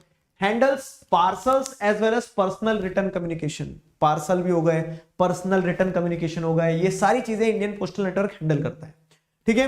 First class mails handle किए जाते हैं जिसमें कार्ड्स और एनवेलप्स होते हैं जो which are airlifted between the stations, ठीक है। एक स्टेशन से दूसरे स्टेशन मतलब एक पॉइंट से दूसरे पॉइंट पहुंचाने के लिए उसको एयरलिफ्ट कर लिया जाता है via air transportation. First class mails हो गए ताकि फटाफट पहुंच जाए। दूसरा क्या है, सेकंड क्लास मेल, जैसे book packets, registered newspapers, periodicals, ये सेकंड क्लास मेल्स हो गए। और इनफैक्ट इन पोस्टल पैकेजेस को एक जगह से दूसरी जगह मूव करने के लिए 6 मेल चैनल्स चलती हैं सरकार के द्वारा, ठीक है, जो कि quick delivery of postal packages कर सके, ठीक है। तो ग्रीन चैनल हो गए, मेट्रो चैनल हो गए, राजधानी चैनल हो गए, तो ऐसे अलग अलग क्या आपको देखने को मिलते हैं, चैनल्स भी चलाए जाते हैं सरकार के द्वारा, ठीक है। अलग अलग चैनल्स भी चलाए जाते हैं, ठीक है। तो ये हो गया Indian postal network, Indian postal network हो गया। फाइन। इंडियन पोस्टल नेटवर्क के बाद में आता है टेलीकॉम। टेलीकॉम मतलब क्या है, टेलीकॉम मतलब हेलो, ठीक है। तो India again considering the population size, communication में हम देख रहे हैं, एक कम्युनिकेशन नेटवर्क क्या हो गया, पोस्टल नेटवर्क हो गया, दूसरा है टेलीकॉम। तो India has the largest telecom networks in Asia, ठीक है। STD facility to every village in the country, तो इंडिया का considering the population size one of the largest telecom network है एशिया में, ठीक है। साथ ही साथ क्या है, STD facilities, subscriber trunk dial, तो पूरी कंट्री को जोड़ के रखा जिसने, तो गांव गांव तक कनेक्टिविटी एसटीडी के थ्रू है, ठीक है। अब तो पर्सनल सेलफोन से तो नेटवर्क वैसे ही पहुंच गया, ठीक है। रेडियो की बात करें अगली चीज, ठीक है। तो रेडियो क्या है, रेडियो भी एक मींस ऑफ कम्युनिकेशन है, मास कम्युनिकेशन, जिसपे आपको क्या देखने को मिलता है कि ऑल इंडिया रेडियो जो आकाशवाणी है, तो क्या है, वो गवर्नमेंट के द्वारा रेडियो चैनल जो चलाया जाता है। It broadcast a variety of programmes, ठीक है, प्रोग्रामर्स नहीं आएगा, ठीक है। It broadcast a variety of programmes, अलग अलग प्रकार के बहुत सारे प्रोग्राम्स जो है तो वो रेडियो पे ब्रॉडकास्ट किए जाते हैं। समझ में आया। आगे बढ़ते हैं। टेलीविजन, टेलीविजन की अगर बात करें हम, तो टेलीविजन में क्या आएगा, टेलीविजन में आ जाएगा कि जैसे अगर आप देखेंगे तो कितने ही चैनल्स होते हैं और उन चैनल्स के द्वारा क्या है, बहुत सारा मास कम्युनिकेशन किया जाता है। प्रोग्राम्स आ रहे हैं, मैच आ रहे हैं, न्यूज आ रहे हैं, मूवीज आ रही हैं। अब गवर्नमेंट का जो, जैसे अगर आप देखेंगे कि टेलीविजन के द्वारा क्या कम्युनिकेशन नेटवर्क है, तो दूरदर्शन जो है वो नेशनल टेलीविजन ऑफ इंडिया है, ठीक है। Largest terrestrial network, largest terrestrial network की अगर हम बात करें, जो किसी टेलीविजन नेटवर्क का सबसे बड़ा अगर स्प्रेड देखोगे तो वो है दूरदर्शन, सत्यम शिवम सुंदरम, ठीक है। देखिए होगा भी दूरदर्शन, बताना मुझे कमेंट्स में। टेलीविजन नेटवर्क के बाद में आते हैं न्यूज़पेपर पे, ठीक है। न्यूज़पेपर की अगर हम बात करें तो न्यूज़पेपर में क्या आता है भाई सब, ठीक है। न्यूज़पेपर में जैसे अगर आप देखोगे तो देश के अंदर कितनी ही भाषाओं में अलग अलग तरह से क्या किया जाता है कि न्यूज को पब्लिश किया जाता है, ठीक है। तो India published a large number of newspapers and periodicals annually, ठीक है, अबाउट 100 लैंग्वेजेस एंड डायलेक्ट्स, ठीक है। तो इंडिया में 100 से ज्यादा भाषाओं में आपको क्या देखने को मिल रहा है कि न्यूज़पेपर पब्लिश किए जाते हैं, ठीक है। और वो पूरी कंट्री में, all over the country spread हुआ है। फाइन। लास्ट में जैसे देखोगे, फिल्म्स भी एक मीन्स ऑफ कम्युनिकेशन है। माना कि मूवी में आप बात नहीं कर पाते हो हीरो से, लेकिन क्या है, वो आप तक तो मैसेज पहुंचा पा रही है ना। तो इस कारण से आप देखेंगे तो short films, full length movies, ये सारा सब कुछ इंडिया में बहुत प्रोड्यूस होता है। फाइन। तो India is the largest producer of feature films, feature films की लार्जेस्ट प्रोड्यूसर है India. The central board of film certification certify both Indian and the foreign films, ठीक है। तो सेंसर बोर्ड जो है तो इन फिल्म्स को सर्टिफाई भी करता है कि क्या पब्लिश हो रहा है, क्या नहीं हो रहा है, सही चीजें जा रही है, नहीं जा रही है, ये सारी चीजें सेंट्रल बोर्ड जो है तो सर्टिफाई करता है। So these are the means of communication. समझ में आया, ये सारे क्या है, ये सारे के सारे मीन्स ऑफ कम्युनिकेशन हो गए। आगे बढ़ते हैं। आगे है आपके सामने इंटरनेशनल ट्रेड। अब आते हैं इंटरनेशनल ट्रेड पे। क्या होता है इंटरनेशनल ट्रेड? तो कहानी ये है कि हमने पढ़ लिया पूरा का पूरा ट्रांसपोर्ट, पूरा का पूरा कम्युनिकेशन, ट्रांसपोर्ट हो गया, कम्युनिकेशन हो गया। अब आते हैं हम ट्रेड पे। तो ट्रेड भी दो तरह का होता है।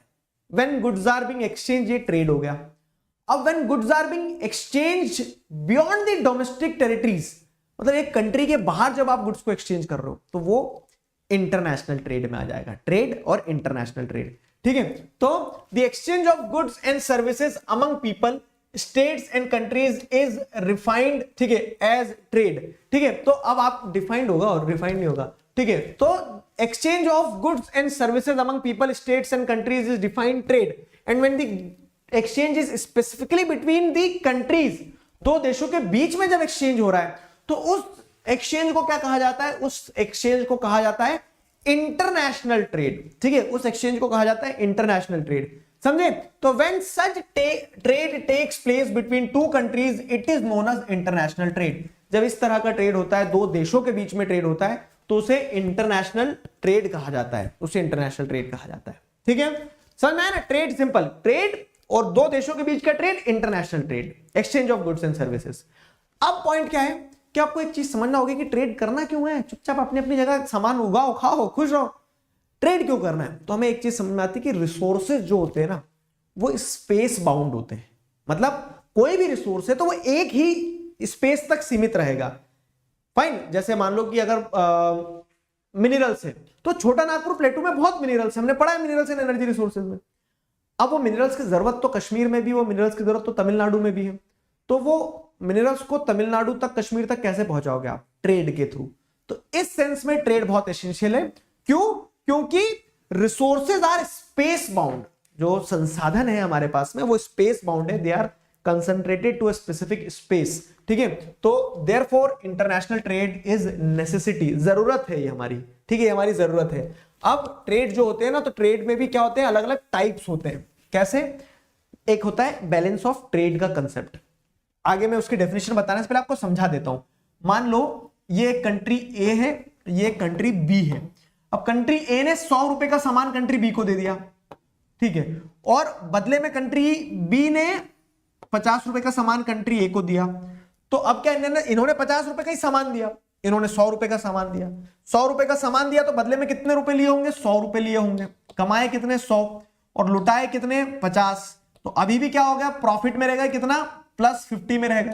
तो अब आपको क्या देखने को मिल रहा है कि इनके बीच में जो ट्रेड हुआ, इस ट्रेड में 50 रुपए प्लस में है ए और 50 रुपए माइनस में है बी। क्यों? क्योंकि बी ने क्या किया? 100 रुपए दिए और कमाए 50 ही। तो बैलेंस ऑफ ट्रेड क्या होता है? The difference between the exchange of goods and commodities, the difference between the import and export, ये बैलेंस ऑफ ट्रेड होता है। समझे? मतलब कि ट्रेड में बैलेंस क्या बच रहा है। Fine, the difference between the export and import of any country is known as balance of trade. समझ गए? Difference between the import and export of any country is known as balance of trade. Fine, अब balance of trade दो तरह के होते हैं, एक favourable, एक अनफेवरेबल। सिंपल है, क्या हो रहा है कि फेवरेबल बैलेंस ऑफ ट्रेड कब होगा? जब कंट्री ए ने 100 रुपए का सामान दिया और 50 रुपए का ही सामान लिया। 100 रुपए का सामान दिया, 50 का ही सामान लिया, तो ये +50 में रहेंगे। तो कंट्री ए के लिए क्या हो गया? फेवरेबल हो गया, है ना? व्हेन एक्सपोर्ट्स, जब आप ज्यादा सामान दे रहे हो तो पैसा ज्यादा कमाओगे, और सामान कम ले रहे हो तो पैसा देना कम पड़ेगा। तो when exports are more than imports, ये फेवरेबल बैलेंस ऑफ ट्रेड हो गया। दूसरा, अनफेवरेबल बैलेंस ऑफ ट्रेड कब होता है? जब exports are less than the imports, या फिर imports are more than the export. अगर यही सिचुएशन उल्टी कर दें हम, कैसे उल्टी कर दें कि कंट्री ए ने 50 रुपए का ही सामान बेचा था और अंदर जो सामान बुलवाया, इंपोर्ट किया, वो 100 रुपए का किया, तो अब -50 में है कि भैया हमें 100 रुपए देना पड़े इनको और हमने उनसे लिए 50 ही। ठीक है, तो यहां पे क्या हो गया? अनफेवरेबल बैलेंस ऑफ ट्रेड हो गया। ठीक है, सिंपल है। When exports are more than the imports, favourable. When exports are less than the imports, और ऐसे बोल दो कि imports are more than the export, unfavourable हो गया। ठीक है, तो favourable unfavourable balance of trade समझ में आना चाहिए। अब इंडिया क्या खरीदता है, क्या बेचता है? तो कमोडिटीज विच इंडिया एक्सपोर्ट्स, जैसे एग्रीकल्चरल प्रोडक्ट्स हो गए, ओर हो गया, मिनरल हो गया, जेम्स हो गया, ज्वेलरी हो गया, ये सब हम एक्सपोर्ट करते हैं, बेचते हैं। और जो हम इंपोर्ट करते हैं, तो जैसे पेट्रोलियम के हमारे यहाँ कमी है, पेट्रोलियम प्रोडक्ट्स हो गए, पर्ल्स हो गए, प्रीशियस स्टोन्स हो गए, तो ये सारी कमोडिटीज हम इंपोर्ट करते हैं। समझ में आ गया? तो ये ट्रेड था। ट्रेड में क्या ध्यान रखना है? Trade, international trade, balance of trade, favourable, unfavourable, that's it. खुश रहो। ठीक है, तो India has emerged as the software giant at the international level. और अब जब हम ट्रेड की बात करते हैं ना, तो हम इंटरनेशनल ट्रेड में हमारे सॉफ्टवेयर बहुत ज्यादा एक्सपोर्ट करते हैं। ठीक है, हमारे यहाँ सॉफ्टवेयर इंजीनियर बहुत सारे हैं, तो इस तरह से we emerged as a software giant at international level. Clear हुआ? लास्ट टॉपिक है आपका टूरिज्म एज अ ट्रेड। अब टूरिज्म को आप ट्रेड की तरह कैसे देख रहे हो? ट्रेड में तो गुड्स एंड सर्विसेज का एक्सचेंज होता है। क्या बोला? सर्विसेज। तो सर्विसेज में जैसे अगर आप देख रहे हैं कि आपके यहाँ कोई फॉरेनर्स आ रहे हैं आपके देश में, तो यहाँ आएंगे, घूमेंगे, खाना खाएंगे, रुकेंगे, तो वो क्या कर रहे हैं? वो इन सर्विसेज को जब अफोर्ड करेंगे तो वो पैसा खर्च करके जाएंगे। पैसा खर्च करके जाएंगे तो आप क्या क्या हुआ? इंपोर्ट हुआ, ठीक है, किस चीज का, पैसे का इंपोर्ट हुआ, मतलब आपके यहां पैसा आया एक तरह से, ठीक है, तो आपको क्या मिलेगा उससे, आपको पैसा मिलेगा। ट्रेड वही है कि जहां पे वेल्थ जनरेशन हो रही हो, ठीक है। तो more than 15 million people are engage in tourism industry, ठीक है। और ये लोग जो है तो कोई गाइड है, कोई ट्रेवलर है, कोई हॉस्पिटैलिटी से जुड़ा हुआ है, तो 15 मिलियन से ज्यादा लोग टूरिज्म इंडस्ट्री में जुड़े हुए हैं, ये पैसा खर्च करते हैं। और मतलब ये 15 मिलियन से ज्यादा लोग जुड़े हुए हैं यहाँ पे, और ये लोग अपनी जीवन जो है, अपना कह सकते हैं जीवन यापन जो है तो वो टूरिज्म इंडस्ट्री से कर रहे हैं। टूरिज्म इंडस्ट्री के फायदे क्या वो भी बताएंगे। जैसे टूरिस्ट जब आते हैं तो उससे नेशनल इंटीग्रेशन होता है, देश जुड़ता है, नेशनल इंटीग्रेशन होता है, लोकल हैंडीक्राफ्ट को उससे फायदा मिलता है, ठीक है। कैसे कि एक टूरिस्ट आया, देखा वाह इतना अच्छा सामान बनाया, हाथ से बनाया, मैं लेके जाऊंगी, ठीक है, तो क्या हो रहा है कि लोकल हैंडीक्राफ्ट को फायदा मिल रहा है, ठीक है। Provides employment to many, fine. Similarly question ऐसे ही बनता है, what are the benefits of tourism, तो आप यही पॉइंट लिख सकते हो कि इट प्रमोट्स नेशनल इंटीग्रेशन। कोई जैसे मान लो कोई यूएसए से इंडिया आया तो उसको इंडिया का कल्चर बहुत अच्छा लगा, लोगों से बातचीत करके बहुत अच्छा लगा, तो वो बाहर जब वापस जाएगा अपने देश में तो बताएगा कि इंडिया के लोग अच्छे हैं, नेशनल इंटीग्रेशन हो रहा है, ठीक है। Provides supports and to local handicrafts, ठीक है, जो लोकल हैंडीक्राफ्ट्स उनको सपोर्ट मिलता है। कल्चरल परस्यूट्स, ठीक है, वो हमारे बारे में जानते हैं, हम उनके बारे में जानते हैं, ठीक है। It develops an international understanding about our culture and heritage. Internationally हम अपने आप को कैसे प्रोजेक्ट कर सकते हैं, तो लोग हमें आके देख के जाएं, जो टूरिस्ट आएंगे वो देख के जाएंगे, वो जो एक्सपीरियंस यहां लेंगे वो अपने देश में बताएंगे। तभी हमारी एक रिस्पॉन्सिबिलिटी बनती है कि जब कोई टूरिस्ट आता है ना, तो आउट ऑफ जेनरसिटी और आउट ऑफ द वे जाके अगर कुछ करना पड़े तो वो करो, परेशान मत करो, उन्हें कंफर्ट फील करवाओ। क्यों? क्योंकि वो आपके देश की इमेज लेके जा रहे हैं यहां से, ठीक है। ये हो गया। फॉरेन टूरिस्ट जो है इंडिया आते हैं क्यों? फॉर हेरिटेज, देखने के लिए इतने मंदिर हैं हमारे यहाँ, ठीक है, तो वो देखने आते हैं कि कैसे भव्य इमारतें बनी है ये, ठीक है। इको टूरिज्म, ठीक है, कल्चरल टूरिज्म, यहाँ का कल्चर समझने आते हैं, फाइन। एडवेंचर के लिए आते हैं, बहुत सारे उत्तराखंड में आपको मिल जाएंगे।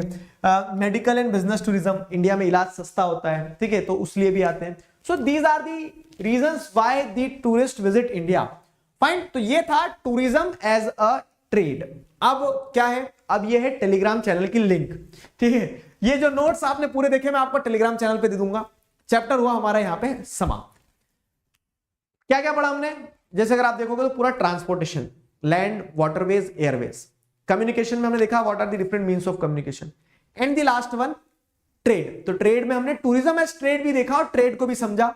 ट्रेड क्या है, इंटरनेशनल ट्रेड क्या है, बैलेंस ऑफ ट्रेड, ठीक है, फेवरेबल अनफेवरेबल। तो ये पूरा चैप्टर था। आशा करता हूं ये सारी चीजें आपको बेहतरीन तरह से समझ में आई है। जो सीबीएसई बोर्ड वाले बच्चे हैं तो आपका ये 2023-24 वाले एकेडमिक ईयर में चैप्टर नहीं आना है, सिर्फ इसका मैप वर्क आना है, जो कि हम अलग से भी करेंगे। और स्टेट बोर्ड वाले बच्चे खुश रहो, मुस्कुराते रहो। अभी के लिए साइन ऑफ करता हूं। Signing off with this, together we can, we will. Thank you very much.